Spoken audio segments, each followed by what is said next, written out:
Hello, and welcome to the Rollwise Podcast, the show where we talk about our favorite RPG topics, kitchen sinks, and other things. This week, we are going to go ahead and open up the floor. We have some things that we've been seeing going around online, some exciting updates, some gamer swag, all that kind of stuff that has come across in our browsing of the interwebs. Um, and I think we can pretty much start with probably going to be the most expensive item out of this. Do you guys want to start with Eve of Vecna? Or sorry, Vecna, the Eve of Ruin? Eve of Vecna. Different Vecna game. Yeah, why don't you tell us what it is, Mike? I've So- never heard of this Vecna character. I have. He's on Stranger Things. God. every time. Yes, so Vecna, this storied and ancient villain, which I looked up because I wasn't actually sure of when Vecna made their first appearance In Dungeons and Dragons, not Stranger Things, everyone, just to make sure. Yeah, but when exactly? Apparently, Vecna was introduced in 1976, so Vecna is almost 50 years themselves. So that's pretty interesting. And it was in something called Eldritch Wizardry, and Brian Bloom invented two artifacts they called the Hand and Eye of Vecna, and then, of course, left the rest a mystery. So, as people that are more closely into Dungeons and Dragons probably are aware, Vecna Eve of Ruin is actually available on D&D, like D&D Beyond, to purchase or pre-order now, because you can't actually get the content yet, but you can pre-order their content for like $70. And you get access to it on May 7th. If you pre-order you get the digital content on D&D Beyond on May 7th, and then the release date for everything else is May 21st. So that's really right around the corner. Mm-hmm. Kind of accompanying that, though, and this is where I think I'm gonna go ahead and share my screen so you guys can see what it is that Beadle and Grimm's is going to put out their Platinum Edition of the Eve of Ruin. I have to say that, in terms of like something that has gravitas that you could have on the back of, on your shelf there, Brent, this looks like it could be pretty high up there. I was going to say that it looks nice, but I think it looks like the reason that Mike's child won't be able to go to college. Sorry, little guy. I was going to say me. Yeah. That looks nice. I've heard that. I've never seen in person one of the Beadle and Grimm Platinum editions. Yeah. So Beadle and Grimm, for those the of you pictures who don't look know, great. Yeah. So for Beadle and Grimm, for those of you who don't know, they make licensed D&D stuff of a more like boutique style, more boutique style. So leather bound source books like this one, and some other like tables and dice and stuff like that. Yeah. And they basically make it as an immersive experience as possible using premium components, as opposed to when I try to like up my immersion game, I go and get some paper and stain it with tea and then kind of burn an edge, and I'm like, oh yeah, looking awesome, that kind of stuff. So I mean, obviously we all do our home stuff and we do it as good as we can, but when you have professionals that are really good at this stuff, you can get some really good props for your game and everything. And I can only imagine what this is going to look like. But those of you that, will know what this is, the one thing that I was surprised by, and this is a correction on when we originally were talking about Eve of Ruin, is that I thought this was going to be a 1-20. I think I read that in some article or something along those lines. I thought I read it too. But apparently I misread it, because if you go to the actual game, it says a Dungeons and Dragons Adventures of level 10 to 20. Whoops. And so I think that's less exciting for me to do I don't mind a high level epic adventure, but here's my question, is that as a poll, and maybe we should put this poll out there, is would you create a character that was 10th level to start this, or would you try to earn that 10th level and then continue your adventure trying to save the universe. I think we all know yours and my vote, Jeff. I think we already know that. We will not be participating in the poll because I think everybody who's listening to this podcast for more than one episode probably knows our opinion on that. Yeah, we're definitely creating a brand new, spanking new level 10 character. Yeah, we're gonna take the 14 hours to generate a character from 1 to 10 instead, and yeah, and go through all the decision trees and all the gaming and stuff like that. It's like, I mean, 10th level. I mean, when we did that stuff on D&D Beyond and we saw the level range of people that were playing the game, D&D Beyond's level was lower, wasn't it? It was like it was like 4 something. it was Yeah, 4 it's or pretty 5. low. Yeah, Yeah, it was 4 or 5. So the average character level isn't even close to 10th level. So there's a small number of people that have even got characters that would even be in that range to do it. But what's hilarious about it is that if they use D&D Beyond, there will suddenly be a spike, and now the average player level will be much higher. That'll be interesting to review in 2025 and see how many people have more than 10th level characters. The average is pushed up how far. Yeah, because all of a sudden there'll be a sudden need for 10th level characters, 10th level NPCs. You know, everyone's building 10th level stuff. And please, everybody, name your fighter something other than Bob. Just gonna throw that out there. They're all named Bob. There's nothing wrong with that.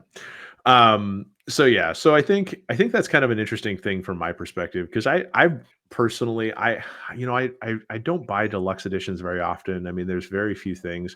I obviously tried to buy the deluxe edition of a game recently and was stymieing at every turn, which ultimately I didn't buy any edition at that point. Which game was that? Was it Candle Obscura? I believe it was Candle Obscura. It was Candle Obscura, yes. You know, and I mean, I was already kind of on the fence about whether I would want to buy it, but then the fact that I just couldn't like figure out how to buy it, well, I was just like, whatever. I'm just. Let's be honest. The store was like it was like denying you. They were just like, nah, you can't. They made it seem a lot more clandestine than I would have appreciated. I can neither confirm nor deny that we're going to be selling this product at any point in the future. What? Why? Well, I'm aware the company has actually announced that it's coming out, sir or madam. Yeah, I mean, it's a product. I can buy it. Just can I buy it here? Like even Games Workshop and 40K stuff usually isn't like that. They're usually like, yeah, just pre-order it now. We'll take your money. Give us your money. Yeah. So I think that I really do have to say, I think that I was a little bit soured on Eve of Ruin, knowing that it started off at 10th level, because I'd rather have a game that started me off at first level and I aspired to reach 20 and never did, than have a game where I invest all this time to create a 10th level character and never reach 20. Wait, is that? I mean, well, you could also fighting for the first 10 levels if you're not taking on Vecna or any of its minions 4 tiers down from him, because they just simply crush you like a worm. Yeah, or even if it was like 1 to 10. And you made like 3rd to 6th level characters, and you did like a chunk of 3 level characters, and then advanced your characters to 10, and then kind of did the end. Like that would be better than just being like, yeah, it's a 10th level campaign. Like how many people are actually like? I would contend that no one is going to have characters to play this. They're going to make 10th level characters. Mm-hmm. Maybe. I mean, I feel like that seems like the solution, and I admit that if I was doing a 50th year anniversary and I was putting some cool ducks in a row and creating a whole event around Vecna, like I feel like there could have been a little bit more on this. I mean, that's just me, but I feel like they could have really done something where they parsed it out into, here's your first tier, here's your second tier, here's your third tier, fourth tier of the adventure, and then honestly, I think you'd have made more money that way. Yeah, or they could have split it up. They could have split it up into 2 and done like Eve of Ruin, the Hand, or like Eve of Ruin, the Hand of Vecna, and done 1 book, and then Eve of Ruin, the Eye of Vecna, just in title, and then split it up into 2 books, and they probably would have made more money. But I don't know. Is this the talk bad about D&D portion of our podcast? Nah, I think we've already done that in another podcast. So it's kind of cool. Beadle and Grimm has got something in there, and I think of all the stuff that I would almost consider for this, I really would have to see the price tag on this, because they do this for a lot of the other stuff. Oh man, it's going to be expensive. And yeah, do you have some prices on some of their other stuff? Yeah, here's the Shattered Yeah. Obelisk. They're Yeah. relaunching of it. But here's why I think it would be so cool is that look at some of these items and props that come with this. I mean, the craftsmanship on this stuff is phenomenal looking. I mean, that pin's not very Yeah, I don't large. really do cloisonne pins, Mhm. but they are cool. I'm not saying they're not cool. I'm saying they're I not for me. I admit the Harper's pin does like hit me right in the nostalgia heart. Like, yeah, the Harper's pin does hit me like right in the Yeah. field. Yeah. I mean, but it looks really good. And honestly, when you look at the stuff that they include, obviously nobody in our party would get eaten by these intellect devourers. Um, that's a reference to the D&D movie where obviously nobody had high enough intelligence. But you can see that the GM screen looks really awesome. They've got unique artwork, all kinds of stuff that's going on with it. I mean, it's the handouts, the way that they help you immerse yourself into the game look just phenomenal. Um, It's here's a premium product. It's a boutique Mhm. premium product. It's It like is. Yeah. it's It's if you're if, probably worth the 350. I Mhm. mean, not that you can get this anymore, but I don't know that I would pay it. But I'm not, running like this is something that I think I don't know. They're beautiful. This is Yeah. definitely a collector's item. Yes. I very much doubt if somebody purchases this, they're putting that stuff out on the table. You think so? My opinion. I'm fairly certain. Like, do you want somebody's greasy mitts touching all your fancy shit? Looks like Well, Curse of Strahd was 400. yeah. So I mean what I would say is probably I would probably if I was going to invest in this I would first of all realize that I was going to make this campaign go all the way from start to finish regardless of your opinions. Like I would end friendships over making sure this Yeah, was we're played playing from this start to until you this die. to start to I don't end. I don't care if you hate Dungeons and Dragons. You're playing this goddamn game. You're either passing away in game multiple times or outside of game, but we Listen, are playing to completion. You're with me or against me, and if we're not playing this game, you're against me. And maybe what you could do is you could probably do this the Shattered Obelisk and take it from 10th or 12th level and then start your way there. Huh. I never thought of that. Maybe you could do that.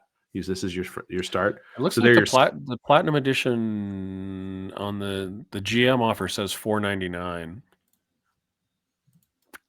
on Beetle and Grimm's main page right now. So for the platinum edition for which one? Vecna, Eve of Ruin. Oh, $5, man. Oh, so they have like different ones they have GM ones and player ones too, huh? Well, it looks like it's the page that leads to the page that Mike's on, but yeah. on the main page they are saying it's $5. Oh, weird. 500 American dollars. Oh, that's interesting. Because I thought for maybe what's funny is maybe Maybe this they was updated. priced was literally while I was on the page originally. Well, Spelljammer was 500 too, and that sold out. What did their collector's edition of Spelljammer look like? It's pretty cool looking. Yeah, here's the so there's the silver edition and then there's the platinum edition. Well, obviously this is a platinum edition channel. Yeah. But someday these will just be a business expense for you, Mike. Yeah, someday. If I could expense all this shit, I would probably be a happier person. But look at these; these actually look pretty good. I mean, come on, who doesn't want a gift in space? we would be like Mike. You made $300,000 last year. You only took home 15,000 because you expensed all those platinum edition books. What? They were for work. Yeah. No, yeah. I mean, they look really good. Like I said, I would expect for the price that they're paying, I would expect them to look very nice. Yeah. No, they seem very nice. And it looks like the art looks like quality. And again, this is one of those things that Dungeons and Dragons has an advantage on. Like they have people that'll do this, and a lot of other gaming companies don't. So if you play D&D, you should check out their expensive boutique items. So yeah, but $499 hits me. That's a little outside my budget, and since we can't expense it, I'm gonna I'm gonna move on. Well, like I said, they're definitely for a niche market. They're definitely for a niche market, and that's why I said, like, I don't feel like people who buy these are like your everyday players of D&D. And for those of you that are more adult or whatever your age limit is that Matthew Lillard also does have a company, or he's part of a company called Quest End Whiskey, and they have some cool whiskeys out right now where you can. Well, they're sold. There's a lot of them that are sold out, I guess. But Well, yeah, but Rogue is the new one. Paladin Mhm. was the first one. And the reason that we bring up Matthew Lillard is because he also is a co-owner, I think, of Yeah. Beadle and Grimm. So when you buy your $500 Eve of Ruin book, you can have your $150 Rogue whiskey with it. Is that how much it costs? I guess I never actually went to buy now. Yeah, I looked because I was seriously, I was like, oh, I should get this as gifts for like the podcast. That's a bit expensive. And then I was like, oh, It's I neat. might not be doing that. That's tough. I mean, it probably out of the three of us, this is more of a Jeff drink, and I'll bring this up here. Is that you've got the Rogue 150. I mean, it's a good looking product, but I have to say that bourbons are not my favorite drink. But Jeff, I would love to see this on your shelf. Maybe someday. Maybe I have. If you look carefully in the background, there may or may not be adult amber colored adult beverages in bottles back there. I don't know. Yeah, it says spread the word, so we were commanded by the webpage. Yeah, obviously. No, I mean, this is a niche product, but if this is the kind of thing that you're into, somebody who is, maybe it's a gift idea. Well, yeah, I mean, it's that Venn diagram I'm always talking about on things like this, like nerds and whiskey people. Like it's there. It is, and they're going to be interested in this sort of thing. Did you see that there was that whole Game of Thrones whiskey release? No, I'm aware. I'm aware of a lot of celebrity whiskeys. There's a lot of band members that have whiskeys. I was aware of the whiskey release for Game of Thrones. Most of it, I think it was all Scotch. Most of it was fairly readily available, except for one or two of them those sold out. The rest of them were. Yeah. Well, so I honestly don't remember which ones I had because I had a friend that actually was able to get them because he was able to pick them up before like they ran dry at most of the stores. Nice. And I have to say that he said that they were pretty decent. And I mean, when you look at the people making these whiskeys, like I mean, Oban is one of them, so it's not like Oh no, they had some great distillers. Like like I don't know that it was everybody's best version of their whiskeys, right? But they had some great distillers involved in that. Well, yeah, that's always the other question about these things. Like a Rogue whiskey is like, how good of a product is it? And I don't drink, so like I'm never gonna know. Well, the hard part with like whiskey distilleries, like when they start up, like you need to age it for a minimum of 3 years, I think, in oak barrels.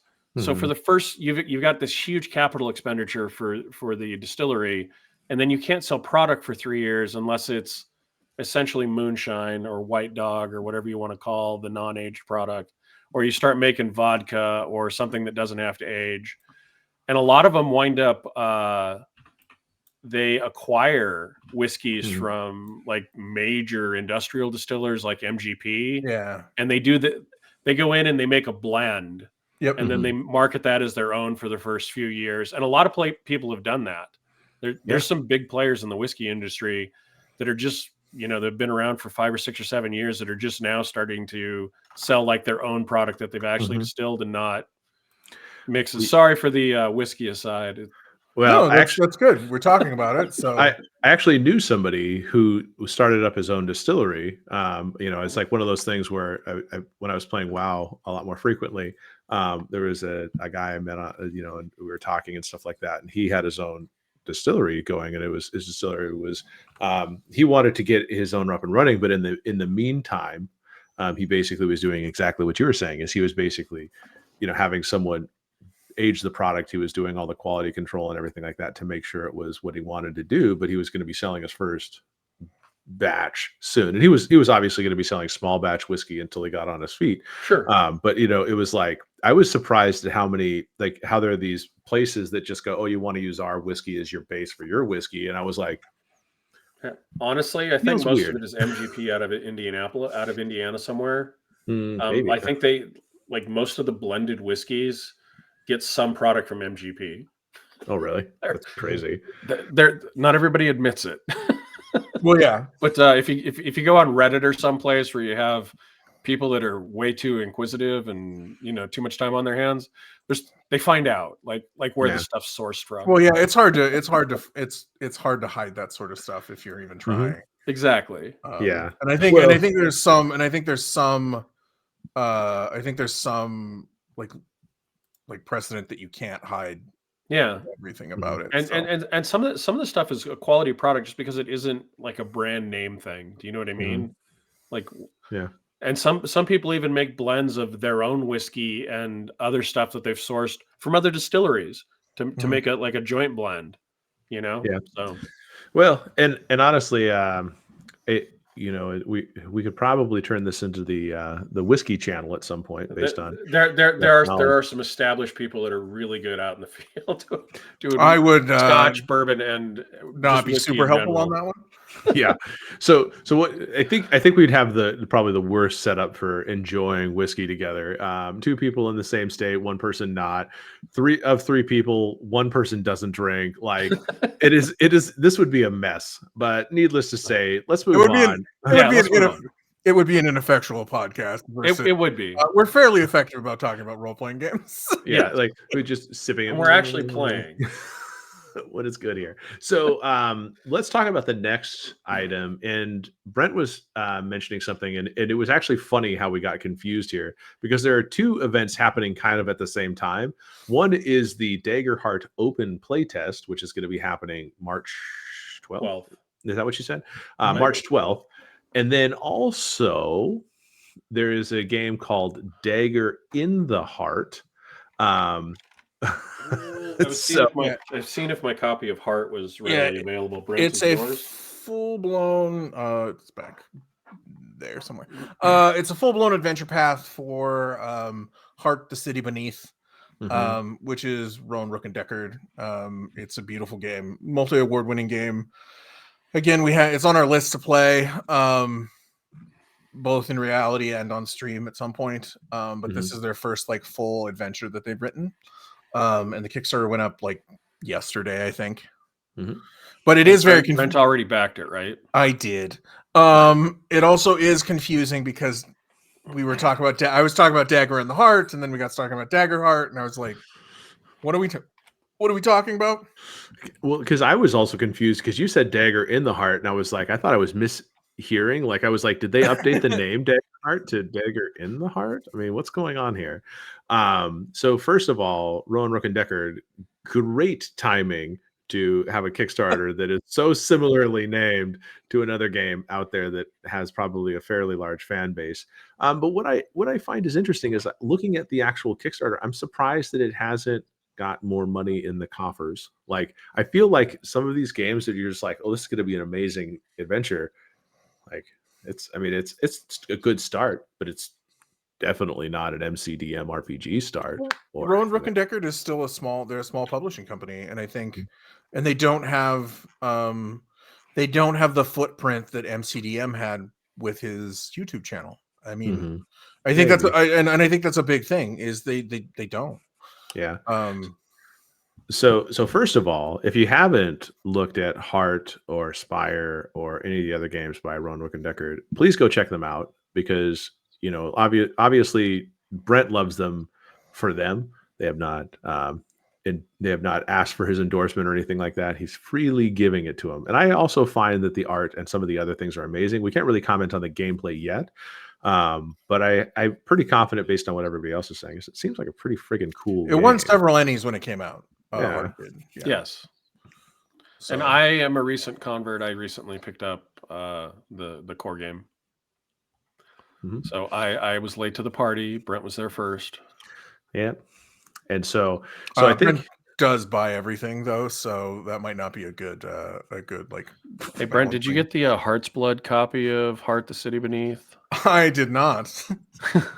Oh, there were only 12 of them, and they are definitely all claimed at this point. Yeah, I don't like I said, I have a tendency to use my books, so the only time I buy a collector's edition is if I really, really, really like it, and I usually buy 2 at that point, which I don't have that in mind because I usually buy the collector's edition and then I buy one that I'm going to use. And in this case, I'm not doing that. Oh, that's fair. I can appreciate that. They did get a significant amount of my money, though. We'll just say that. Okay, that's fair. And the Heart's Blood edition is a lot more than. Yep, that's a lot. Yeah, I would like. I mean, I really would like the original art one was that would be super cool. But I don't have that. I can't expense this stuff either. Yeah, we're not to the point where we can expense it, so we can't really do that. I'm sure my current job would object to that. You bought what? No, it's for work. Yeah, I don't think that's what we meant by expensing. They're like, what is this on your expense report? Is $500 for Heart in the Dagger? Is that a restaurant? Yeah, I can yes. see how Just, that do you have all the additional source books, Brent? I'm just looking at the pledge. I don't. That is actually the level that I supported was to get everything. So. Yeah. Oh, okay. Oh, yeah, yeah. I'm sorry. I wasn't trying to worm that out of you. No, that's fine. No, that's what I did. Is I wanted to buy all the books anyways, and it seems like a fairly good deal for. I think there's like 10 books in there. It seems like a good deal, but I don't want to pay for the core book twice. I figure I will send the core book to Mike when I have an extra. So nice, cool. That's my plan. Yeah, and then I'll run it for you guys or something. I feel like I might back the new things. If you've got the other source books, I can borrow those from you. It's true. I might just get the new things. I think I'll back that. Yeah, no, it's good. Honestly, and I hate to just say buy it for the art, but this is another one of those books that looks great because of the art. Art stands alone, but but the game itself is worth it. Well, yeah, it's very all of the concepts in the Rowan Rook and Deckard games, Heart and Spire, are both interesting. Like taking the Dark Elves and making them the main hero of the games is always kind of interesting since they have the maligned D&D reputation. So that's kind of neat. Yeah, and then the surreal nature of the Heart itself. Well, and then of course I'm also kind of scrolling through the art so people can see some of the art that they used in that. I'm excited about it. So yeah. So I think that I think between Vecna buying the premium edition of that and buying all the source books for Heart, I think you made a good choice. I think we all know Brent doesn't usually buy Wizards of the Coast products currently. And 2, I don't, man. The collector's book of those Beadle and Grimms are real nice, but like I said, I think they're a little bit beyond my reach. Especially since I just said, I would have to buy 2 of them because I would keep my fancy shit to myself, and then have the ratty regular book for people. It's like, here, you can put your greasy hands on this. Don't touch my other stuff. Oh, and I guess I was just reading this because apparently I missed this earlier, is that there is something called Vecna Nest of the Eldritch Eye, a single session adventure that foreshadows the event in the Vecna Eve of Ruin. So there is a pre-adventure, but I don't think if it's a single session adventure, I doubt it takes you from 1 to 10. Unless it's really hard. Yeah, unless there's a wish spell in there somewhere. I wish I was level 10 so I could start this adventure. I wonder what level it is, though. That would be interesting to find out what level that is. Probably 10. Probably. You're probably right. Yeah, we'll find out. I'd be curious. Honestly, I like the concept of going after Vecna and all that stuff. But did you guys have anything else that was on the kitchen sink side of? I think that's it. Go. No, I think we covered the stuff, the major stuff that we saw. Yeah, go check out Heart. Get her done. Okay, well then, if you have any comments about your experience with Vecna, how excited you are for the game, did you make the same mistake I did and think it was 1 to 20, or did you know and you were just like, this idiot, can't he read? Let us know. And Jeff, do you want to tell them how they can do that? Yeah, you can find us. We are at Rollwise on Facebook, Threads, Twitter, and YouTube. Or you can email us, rollwiseguys@gmail.com. And if you ever have bought a Beetle and Grimm product and you love it, please let us know in the comments. We'd like to hear it. Yeah, humble brag below. Yeah, indeed. No, this is your just brag. You don't need a humble brag, just Yeah, brag. just be like, I shelled out the money. This is what Yeah, it was just be fucking like, like. I bought a whole Beatles and Grimm table and I have the whiskey sitting on top. Like, just let us know. Frankly, you can lie about it even. We're not going to come check. But anyways, thank you everybody if you made it this far in the podcast. We appreciate you joining us on this journey. And as always, roll well and roll wise. Be safe out there. Thank you. Bye, everybody.